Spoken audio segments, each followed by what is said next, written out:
మొట్టమొదటిగా దేవాతి దేవునికి కృతజ్ఞతాస్తుతులు చెల్లిస్తూ ఉంటున్నాను.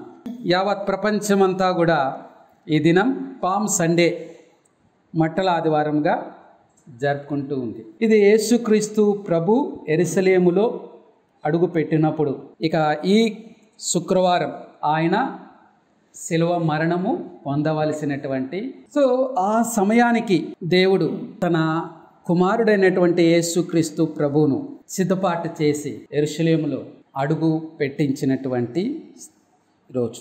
ఈ యొక్క మట్టల ఆదివారం గురించి అనగా యేసుక్రీస్తు ప్రభు గాడిద పిల్లను తీసుకురండి, దాని మీద కూర్చొని ఆయన యెరూషలేములో ప్రవేశించాలి అని చెప్పినప్పుడు ఈ వాక్య భాగాలన్నీ కూడా మరి మత్తయి సువార్త 21వ అధ్యాయం, మార్కు సువార్త 11వ అధ్యాయం, లూకా సువార్త 19వ అధ్యాయం, అలాగే యోహాను సువార్త 12వ అధ్యాయం, ఈ 4 సువార్తలలో కూడా ఈ సంఘటనను వ్రాసి ఉంచినట్టు మనం చూస్తాం. అనగా దీన్ని బట్టి ఈ సంఘటన ఎంత ముఖ్యమైనదో, ఎంత ప్రాముఖ్యమైనదో మనకు బాగా అర్థమవుతుంది. 4 సువార్తికులు కూడా పొందుపరచడం జరిగింది. అలాగే ఇక్కడ ఉన్నటువంటి ఈ సంఘటన మరి కొన్ని వందల సంవత్సరాల క్రితమే మరి ప్రవక్త అయినటువంటి జకర్యా తన గ్రంథంలో వ్రాసి ఉంచినట్టుగా మనం చూస్తాం. అదే జకర్యా గ్రంథం 9వ అధ్యాయం 9వ వచనం నుంచి 12వ వచనం వరకు మనం కూడా చదువుకున్నాం. అలాగే యెషయా గ్రంథం 9వ అధ్యాయం 6 నుంచి 7 వచనాలు మనం చదువుకున్నప్పుడు ఏలైనగా మనకు శిశువు పుట్టును, ఆయనను రాజుగా, ఆయన మీద రాజ్యభారం ఉంటుంది అనేటువంటి మాటలను కూడా యెషయా ప్రవక్త ద్వారా దేవుడు పలికించినట్టుగా మనం చూస్తాం. మరి జకర్యా గ్రంథంలో ఆయన నీతిమంతుడుగా, రక్షకుడుగా, దీనుడుగా ప్రకటిస్తూ అక్కడ రాయడం జరిగింది. మనం ఇవన్నీ కూడా గడిచిన సంవత్సరాల నుంచి కూడా వింటూనే వస్తూ ఉన్నాం. వింటూనే ఎప్పుడు విన్నా కూడా కొత్తగానే ఉంటుంది. ఎప్పుడు విన్నా కూడా చదివిన వాక్యమే 100 సార్లు చదివినా కూడా దేవుడు కొత్తగానే మాట్లాడతాడు. కానీ వినగలిగిన చెవులు మనకు ఉండాలి, గ్రహించగలిగిన మనసు మనకు ఉండాలి. అయితే నేను ఈ పామ్ సండే గురించి వాక్యం సిద్ధపాటు అవుతూ ఉన్నాను. ఎలా ఈ వాక్యాన్ని తీసుకొని చెప్పాలి, ఏ రీతిగా ప్రభా తండ్రి చెప్పాలి అని అనుకున్నప్పుడు సడన్ గా దేవుడు నాకు ఒక సంఘటన చూపించాడు. ఆ సంఘటన గురించి ఆలోచించినప్పుడు నిజమే కదా, ఇందులో ఒక ప్రత్యేకంగా ఒక కోణాన్ని, తండ్రి కొడుకుల మధ్య ఉన్న ప్రేమ యొక్క గొప్పతనాన్ని ఒక కోణములో దేవుడు నాకు బయలుపరిచిన విధానాన్ని ఈరోజు మీతో పంచుకోవాలని ఆశపడుతూ ఉన్నాను. ఆ సంఘటన ఏంటో మనం చూద్దాం. మనకు బాగా తెలిసినటువంటి చరిత్రే కదా బైబిల్లో అబ్రహాం గారి గురించి. ఒకసారి ఆదికాండం 22వ అధ్యాయానికి వెళ్దాం.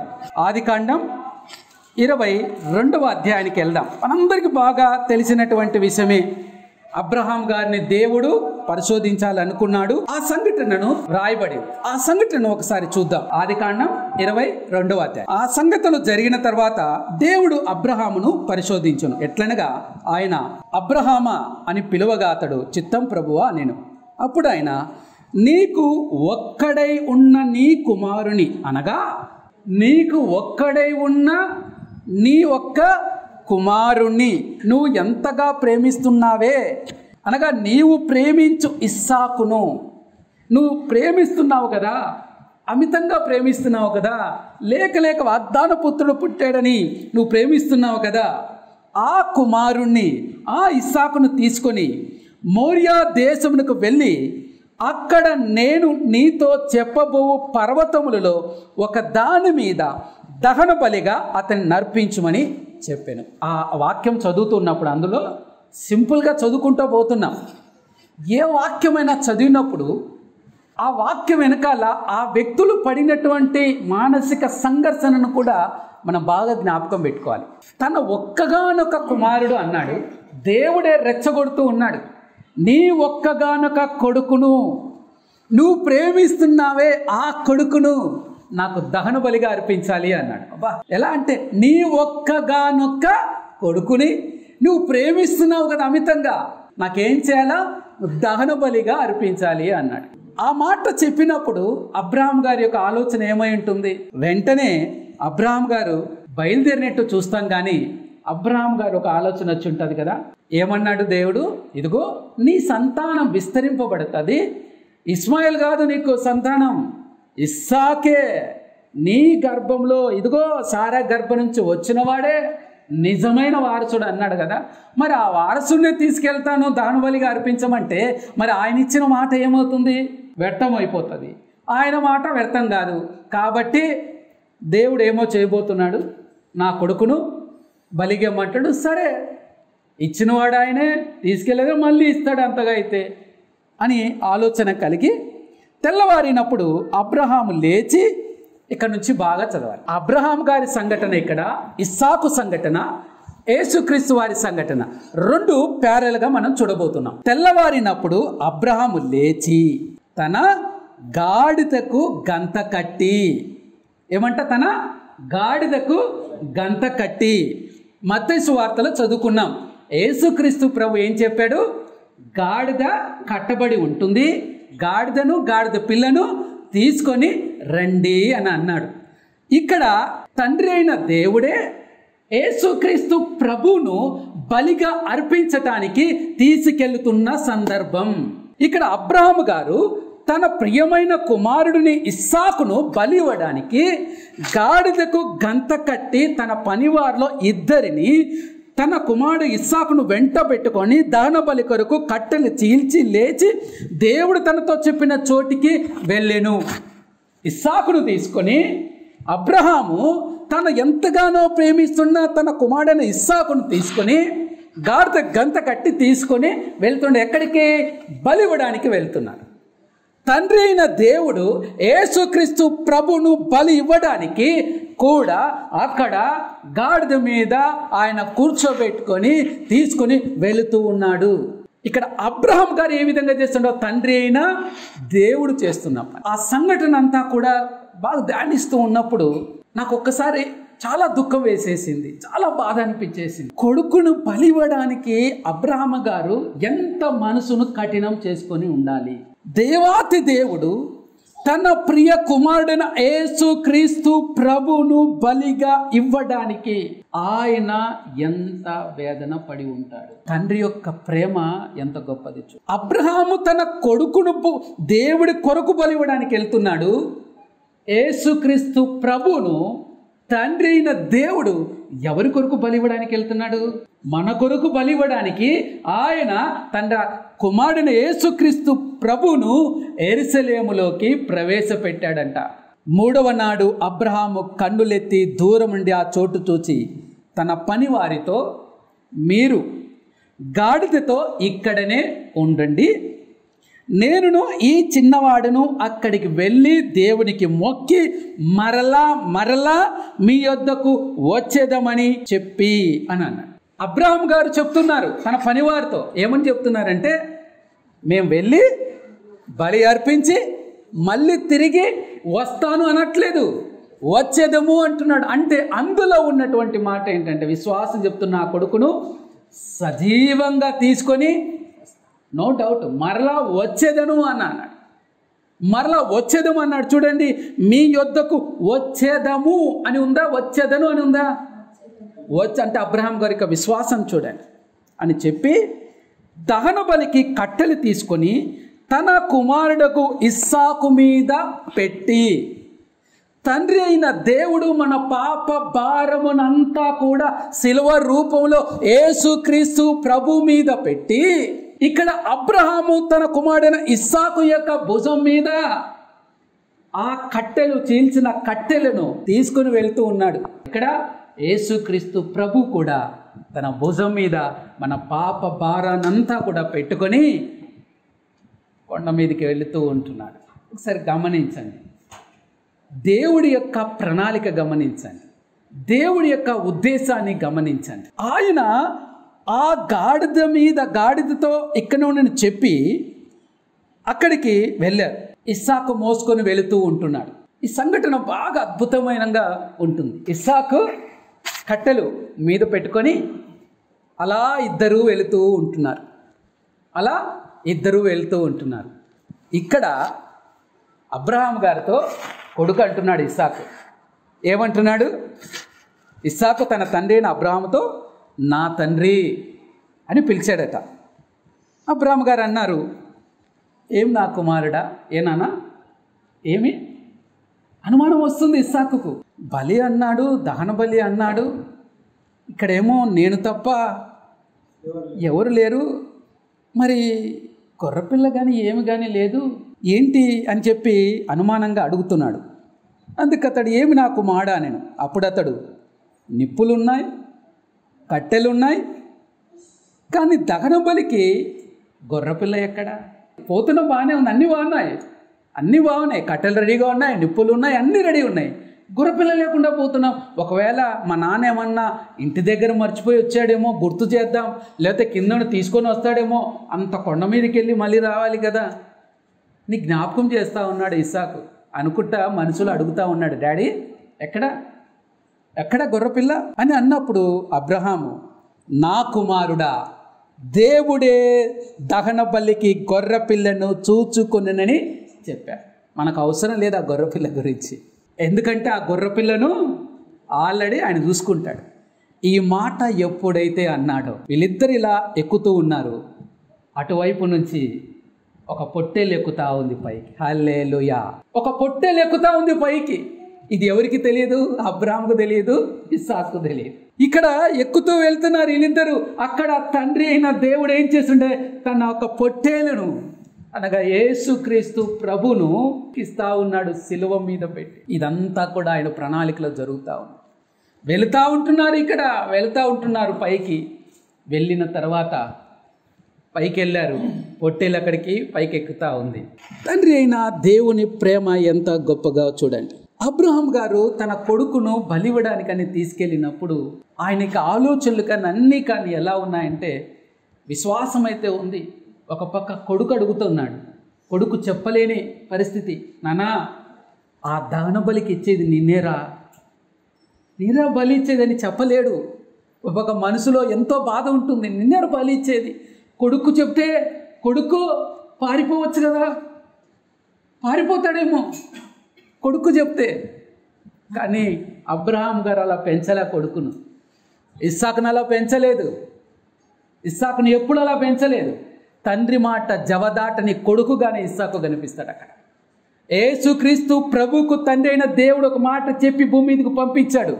నీకు అవమానాలు వస్తాయి, నిందలు వస్తాయి, నిన్ను కొడతారు, నీకు సిలువను కొడతారు, భయంకరమైన హింసలు వస్తాయి, అవమానాలు వస్తాయి. అయినప్పటికీ ప్రభు అయిన యేసుక్రీస్తు వారు ఒకటే అన్నారు, నీ మాట నెరవేర్చడం కొరకు నేను దేనికైనా సిద్ధమేనా అని. తండ్రి అయిన దేవుడి దగ్గర నుంచి భూమి మీదకి యేసుక్రీస్తు ప్రభు వచ్చారు. ఆయన వచ్చింది భూమి మీదకి ఆ సమయం గురించి మరణించడానికే వచ్చాడు. ఆయన మరణం లేకపోతే నీకు నాకు జీవమే లేదు. ఆయన పునరుత్థానమే లేకపోతే నీవు నేను పరలోకానికి వెళ్ళలేము. ఎంత ప్రణాళిక చూడండి. ఇది ఎప్పుడు ప్రణాళిక? ఎప్పుడో జగత్తు పునాది వేయబడక మునుపే ఆయనకు తెలుసు. ఇలాంటివన్నీ కూడా తెలుసు. యేసుక్రీస్తు ప్రభుకు అన్నీ తెలుసు. గడిచిన వారం మనం గెసమనే తోటలో ప్రభు పడినటువంటి వేదన మనం జ్ఞాపకం చేసుకున్నాం. ఆ గిన్నెలో ఆ పాపాలన్నీ కూడా కనిపిస్తాయి. అది తీసుకుంటే ఆ పాప భారమంతా, మన పాప భారమంతా కూడా ఆయన మీద పడుతుంది. ఆయన తండ్రికి ఎడబాటు జరుగుతుంది. చూడు, అయినప్పటికీ కూడా యేసుక్రీస్తు ప్రభు అవమానాన్ని భరించాడు.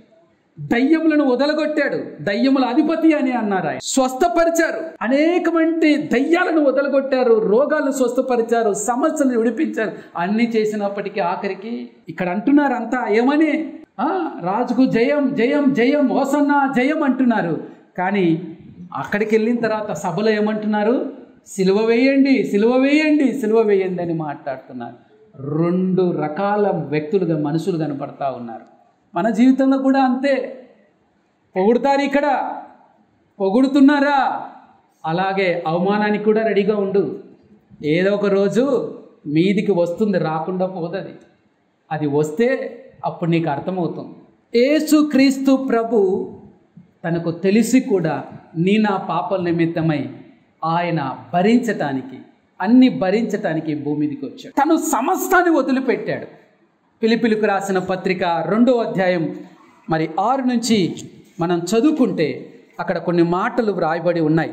ఆయన దేవుని స్వరూపము కలిగిన వాడై ఉండి దేవునితో సమానముగా ఉండుట విడిచిపెట్టకూడని భాగ్యమని ఎంచుకొనలేదు, కానీ మనుష్యుని పోలికగా పుట్టి ఏ స్వరూపాన్ని ధరించుకున్నాడట? దాసుని స్వరూపాన్ని. ఎలాంటి వాడంట? దేవుడితో సమానంగా ఉండటం విడిచిపెట్టకూడని అని తెలిసి కూడా విడిచిపెట్టడానికి ఆయన సిద్ధమయ్యాడు. ఎవరి కోసం? మన కోసం. మన అవమానాలు తీయడానికి, మన నిందలు తొలగించడానికి, మనలను రక్షణలోకి తీసుకెళ్ళాలి.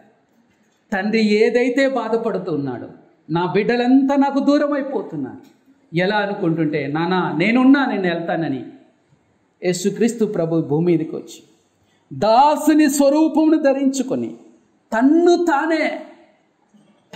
తానే రిక్తునిగా చేసుకున్నాడు. ఏమి లేనివాడుగా చేసుకున్నాడు. ఎవరు ఎన్ని అన్నా కూడా పడి ఉండటానికి, ఎవరెన్ని హింసలు పెట్టినా కూడా ఓర్చుకొని వదకు తేపడిన గొర్రెపిల్ల మౌనముగా ఉన్నట్టు ఆయన మౌనంగా ఉండటానికి ఇష్టపడ్డాడు తప్ప కేక వేయలేదు, అరవలేదు, మాట్లాడలేదు. మౌనంగా భరించడానికి సిద్ధమైపోయాడు యేసుక్రీస్తు ప్రభు.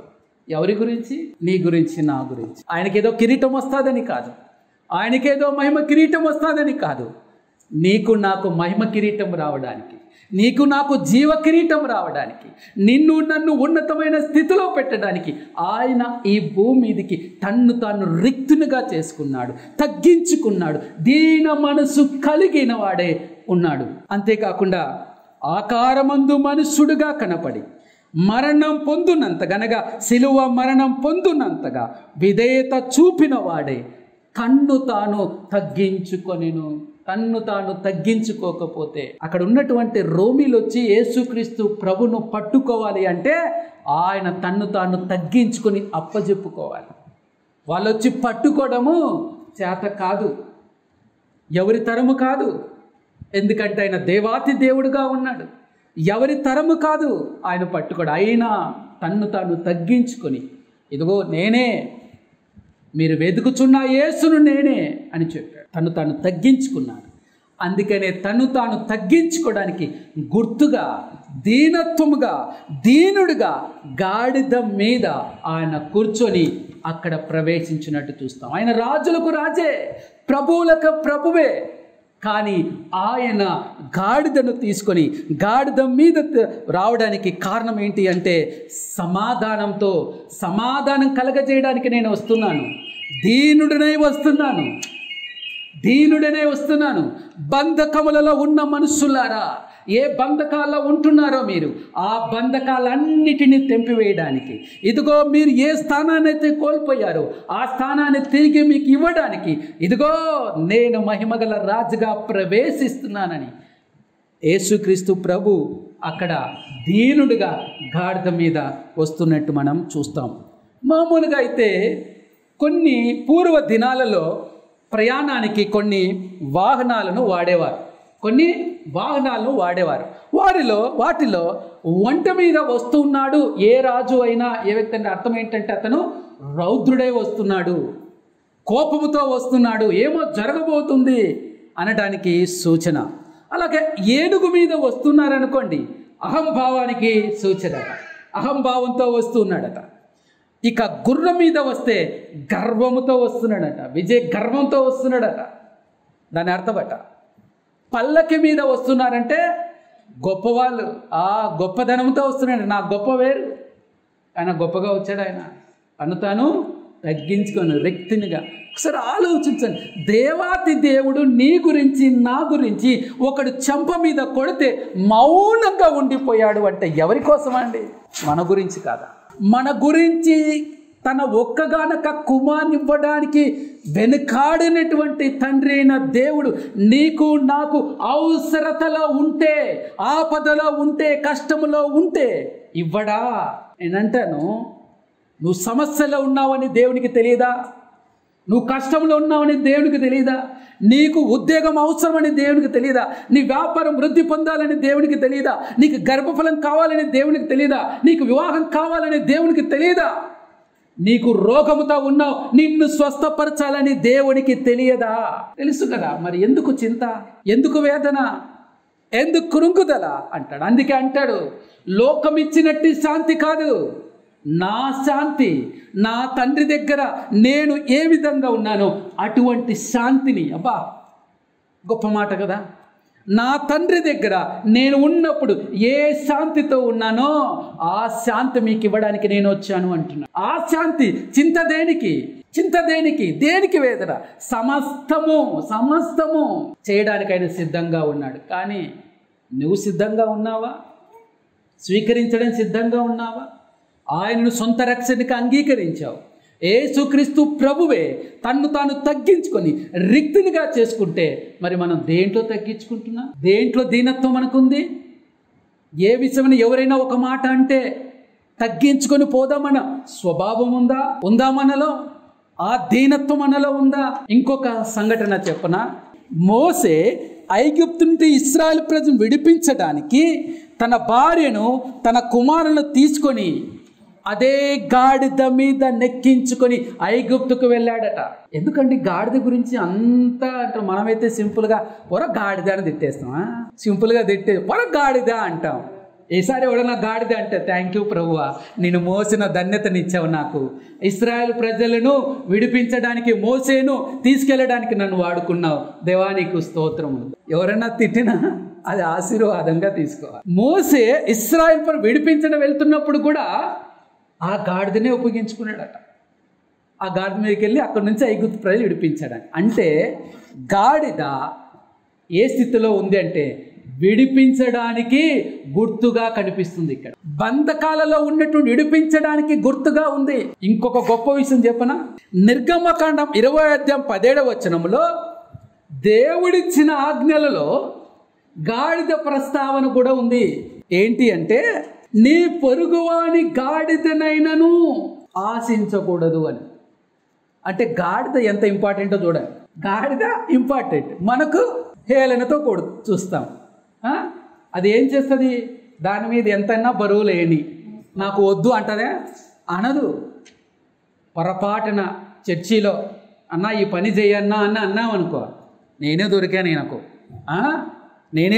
నేనకు నా మీద పెడతాడు. ఎప్పుడు పని నా మీద పెడతాడు. ఎవరు రోయినట్టు నెక్స్ట్ సండే నేను ఎగరగొడతా, అప్పుడు చూస్తే ఎవరికి చెప్తాడా అటు. తర్వాత ఎవరికంటే ఏ పనైనా చెప్తే పోనీ ఇంట్లో ఎవరైనా ఒక పని చెప్పారనుకో, ఈ అమ్మకు ఎప్పుడు నేనే కనపడతా, ఆ చిన్నోడు కనిపించాడు, ఎప్పుడు నాకే చెప్తుంది అమ్మ. ఆ చెల్లి చూడు ఎప్పుడు చూసినా ఆడుకుని నాకు చెప్పదు. ఇలాంటి కంప్లైంట్స్ కుటుంబాలలో చేరా. కానీ గాడిద అలా చెప్పదు.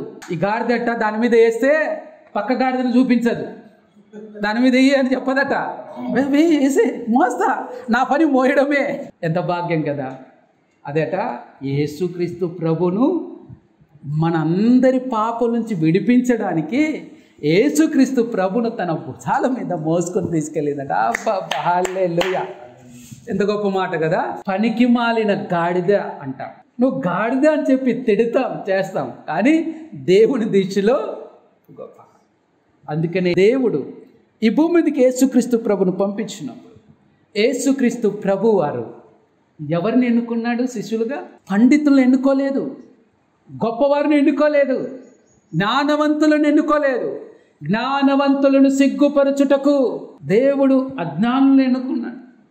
ఏ మాత్రము కూడా బైబిల్ జ్ఞానం లేనివారు, తెలియనటువంటి 12 మంది శిష్యులను ఎన్నుకున్నారు. ఆ 12 మందిలో ఎలా ఉన్నారు? అంతా చేపలు పట్టేవారు.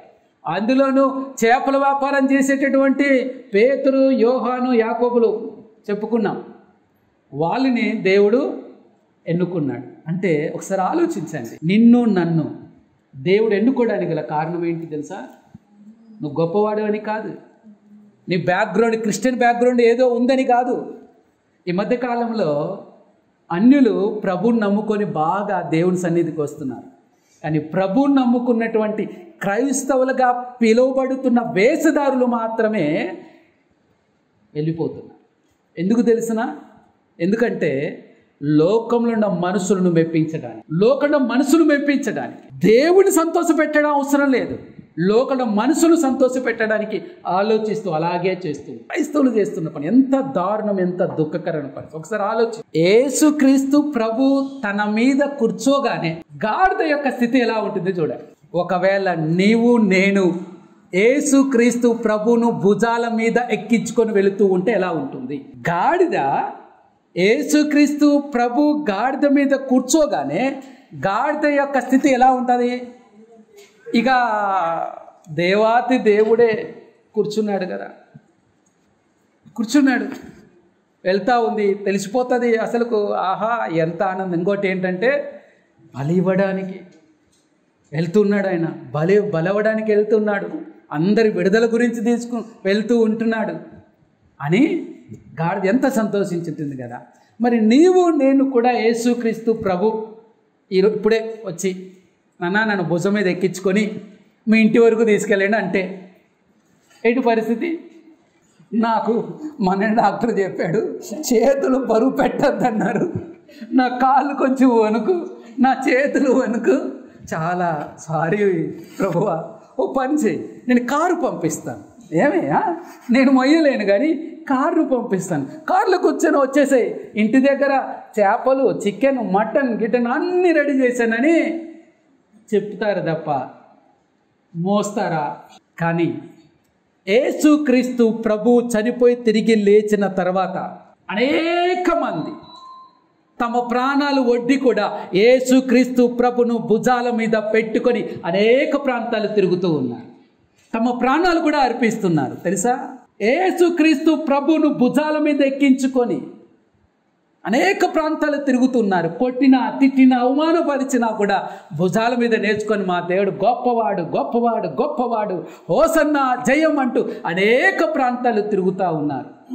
మరి ఈరోజు మట్టలాదివారం జరుపుకుంటున్న మనందరినీ కూడా దేవుడు అడుగుతున్నటువంటి ప్రశ్న ఏంటంటే, నన్ను కూడా నీ భుజాల మీద ఎక్కించుకొని తీసుకొని వెళతావా? వెళ్ళడానికి నువ్వు సిద్ధంగా ఉన్నావా? యేసుక్రీస్తు ప్రభు ఏమై ఉన్నాడండి?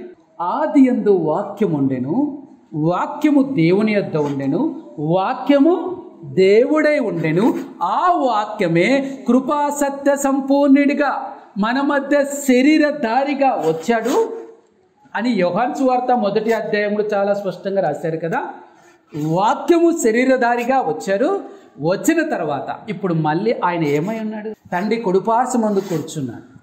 ఈరోజు ఈ వాక్యమును తీసుకెళ్ళి నువ్వు ఎంతమందికి సువార్త చెప్తావో దాని అర్థం ఏంటి అంటే, నీవు యేసుక్రీస్తు ప్రభువును నీ భుజాల మీద ఎక్కించుకొని తీసుకెళ్ళి అందరికీ ఆయన గురించి పరిచయం చేస్తున్నవాడివే. నువ్వు చేస్తున్నావా? గాడిద చేసిన పని మనం చేయలేమా? గాడిదకున్న తెలివి మనకు ఉండదా? గాడిద చేయగలిగిన పని మనం చేయలేమా? ఎవరికైనా కోపం వస్తుందా అండి? ఇదేంటి నా గాడిద గాడిద అని ఎన్నిసార్లు అనేస్తున్నాడని? గాడిద చేసిన పని మనం చేయలేమా? నేను ఇక్కడ నిలబడి ఉన్నా, నేను ఒక పెద్ద గాడిద. హల్లెలూయా! ఎందుకంటే యేసుక్రీస్తు ప్రభు నా భుజాల మీద ఉన్నాడు. హల్లెలూయా, హల్లెలూయా. ఆయన నా భుజాల మీద ఉన్నాడు, ఆయన నిలబడ్డాడు ఇక్కడ. నాకు ఎంత సంతోషంగా ఉందో, ఎంత సంతోషంగా ఉంది. ఎందుకంటే నా భుజాల మీద ఎక్కించుకొని తిరుగుతూ ఉంటే ఎక్కడ కనిపించినా ఎవరైనా సరే యేసుక్రీస్తు ప్రభు గురించి చెప్పాలని సంతోషం, చెప్పాలని ఒక ఆనందం, ఆత్రుత, వాళ్ళు బుర్రలు తింటున్నారని మాట్లాడిన వాళ్ళ గురించి చెప్పాలా? యేసు ప్రభు గురించి ఆయన ఏమై ఉన్నాడో, ఆయన మహిమ ఏమిటో, ఆయన శక్తి ఏమిటో, ఆయన బలం ఏమిటో చెప్పాలి. ఆయన ఏమై ఉన్నాడో చెప్పాలి. ఎందుకంటే మొట్టమొదటిగా యేసుక్రీస్తు ప్రభు ఈ గాడిదని విడిపించాడు. హల్లెలూయా! ఎక్కడి నుంచి? బంధించబడినట్టు ఆ గాడిదను తోలుకొని రండి అన్నాడు యేసుక్రీస్తు ప్రభు. బంధకాల్లో ఉన్నటువంటి ఈ గాడిదను, లోకమనే బంధకాల్లో, లోకపాస్తులైన బంధకాలలో ఉన్నటువంటి ఈ గాడిదను విడిపించి తీసుకొని వచ్చి ఇక్కడ నిలబెట్టాడు. ఆయనకి ఎంత ఇష్టమంటే నా భుజాల మీద ఊరేగాలని ఆయనకు ఆశ. ఈరోజు ఇంచున్న మనందరి మీద ఆయన ఊరేగాలని ఆశ. కానీ నువ్వు ఆయనను భుజాల మీద ఎక్కించుకొని తిరగడానికి ఇష్టపడుతున్నావా? ఒక్కరోజైనా సరే రక్షింపబడిన తర్వాత కనీసం ఒక్కరోజైనా సరే ఒక్కరికైనా సువార్త చెప్పామా? చెప్పారా? ఒక్కరికైనా, నీ పక్కింటి వాళ్ళు చెప్పావు, నీ స్నేహితులు చెప్పావు, నీ బంధువులు ఎవరికైనా సరే, నీ ఇంట్లో ఉన్న వారికైనా ఒక్క దినమైనా ఒక్క సువార్త చెప్పావా? నీ ప్రభు నిన్ను ఎంతగా ప్రేమించాడో, ఎంతగా విడిపించాడు. ఆ గాడిద చేసింది, మనం చేయలేకపోతున్నాం. ఆ గాడిద బంధకాల్లో ఉందా? మనం బంధకాల్లో ఉన్నాం. మనమే బంధకాల్లో ఉన్నాం. ఇంకా లోకం ఏమంటుందో, నేను యేసుక్రీస్తు ప్రభును గురించి చెబితే నా స్నేహితులు ఏమంటారో, నా బంధువులు ఏమంటారో, లేకపోతే సమాజం నాకు విలువిస్తుందో లేదో, ఇదే ఆలోచనలతోనే ఉన్నా. పనికి మాలిన పనులన్నిటికీ సమయం కేటాయిస్తాం మనం. బాగా మందిరంలో 1 గంట ఎగస్ట్రా కూర్చోవాలంటే కూడా చాలా కష్టం ప్రజలకు. ఎంతసేపు మందిరం ఉంటుంది? 3 గంటలు మందిరం ఉంటుందంటే అబ్బో వద్దులే. గంటలో ముగించే సంఘం ఏదైనా ఉందని వెతికి మరి అక్కడికి వెళ్ళేటటువంటి ప్రజలు లేరా? ఎందుకు? మేము సినిమాకైతే 3 గంటలైనా కేటాయిస్తాం. ఎక్కడికైనా పార్క్కి వెళ్ళాలంటే ఇక్కడి నుంచి అంత దూరం ప్రయాణాలు చేసి గంటల తరబడి షికారుకి వెళ్ళడానికి గంటలు కేటాయిస్తాం. కానీ నా గురించి ప్రాణం అర్పించిన నా ప్రభు గురించి మాత్రం నేను గంట కేటాయించలేను. ఇదే అంట. ఎంత దౌర్భాగ్యమైనటువంటి పరిస్థితి. ఏ స్థితిలో ఉన్నాం మనం?